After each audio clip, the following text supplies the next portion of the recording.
I want to talk to you about migrant hotels. The government is set to end contracts with up to about 100 hotels that are hosting these migrants. The majority of these, so we're led to believe, will be in the key battleground seats when it comes to the next general election. So, of course, any right-thinking individual would think it's basic common sense that these hotels are finally being wound down. I mean, why? We've had channel crossing people in 4-star hotels in this country. It is literally, it beggars belief, but there we are. So is this basic common sense, or is it a little bit of cynical electioneering now, closing these? I do think it's electioneering, but what's particularly interesting is by ending, so they're looking at ending the use of about 100 migrant hotels. The reason why they're doing this is because they're very aware of the cultural impact that these migrants being housed in these hotels actually has to local communities. I mean, we've seen the videos, we've seen the way in which these migrants are sort of stuffed and packed into these hotels in very, very sort of untampered with, dare I say, areas. And ultimately what this is doing is it's the government saying, no, we hear you, we hear the cultural impact that this is having, we're going to end it. But my question is... They've not been listening very loud, because people have been saying this for, God knows how long. And that's why they're doing it. They're absolutely doing it for the election. But my question is, where are these people going to go? Because the asylum backlog has already increased from 100,000 last summer to over 170,000 this year.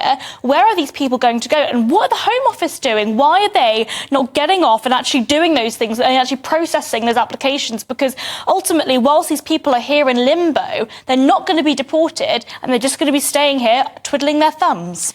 I can sense where you're going. You're going to be one of those people that tell me that they should be allowed to work. I do think they should be allowed to work. I would prefer that the applications are processed and done very quickly, but clearly that's not the case at the moment. I'd rather them not take our taxpayer money, actually let them work. There are plenty of vacancies available, especially in the gig economy. Deliveroo, there was actually some reports recently that some people had been, some of these people on the asylum backlog had been illegally working for the gig economy as well. There's something in the air, because so many people seem to be suggesting that when they're coming on my panel these days about letting people work. And I always throw it open to you guys at home for the final say on it. But Peter, your thoughts on these hotels?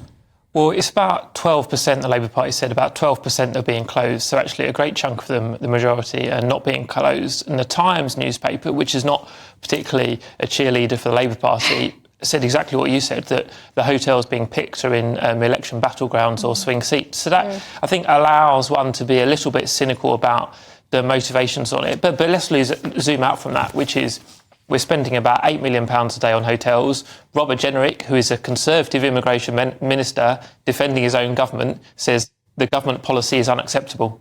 Yeah, I've got a tiny little clip of him, actually, I think, in the Commons today. I can play that. These hotels should be assets for their local communities, serving businesses and tourists, hosting the life events that we treasure like weddings and birthdays, not housing illegal migrants at unsustainable cost to the taxpayer. So we took immediate action a year ago to reduce our reliance on hotels. We significantly increased the amount of dispersed accommodation and have increased funding for local councils. We reformed the management of the existing estate. Sometimes when I hear Tories speaking, I do sometimes think, am I in some like weird parallel universe when they say, these hotels, these beautiful 4-star country hotels should be assets of the local community? I feel like saying, but you guys it's your policy. Ensured that they were not. You guys ensured that those beautiful hotels, the weddings of which you speak, the christenings of which you speak, have all been cancelled and all the rest of it. It was you guys that did that. Honestly, sometimes I think, am I just living in some strange parallel universe? But anyway. It's particularly interesting, especially with 13 years of Conservative government, when the Conservative government, so to speak, are complaining about the current situation. It's like, well, who's been in power? It has been you guys.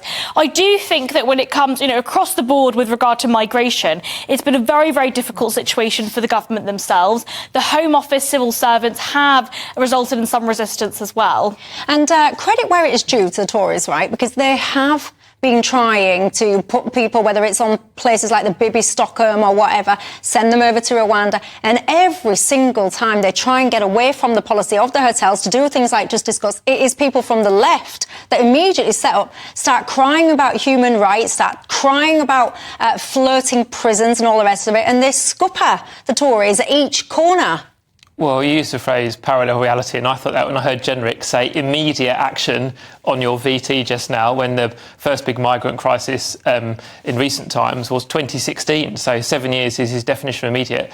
In terms of Bibi Stockholm, which I think was a disastrous policy implemented disastrously... What was disastrous about? It was very sensible. It's not happening. It wasn't lefty lawyers, me, Keir Starmer, the Woke Brigade or anyone else. It was public safety inspectors and the fire brigade that said everyone's going to have to come off Bibi Stockholm. Well, it was Legionella or whatever it was that they found, wasn't it? And this is the thing, sometimes I want to shake people because I think surely, before you board people, I mean, I confess. You would have checked it. I do confess. I know nothing about U-bends or whatever and the testing that goes on, but surely it is very simple that you make sure that all your checks are done and complete and that you have the results back before you load people on to that accommodation, especially in this time of intense scrutiny. So sometimes I don't know who are making these kind of decisions and who is advising people, but sometimes I do just want to go in and shake them all and say, what are you doing?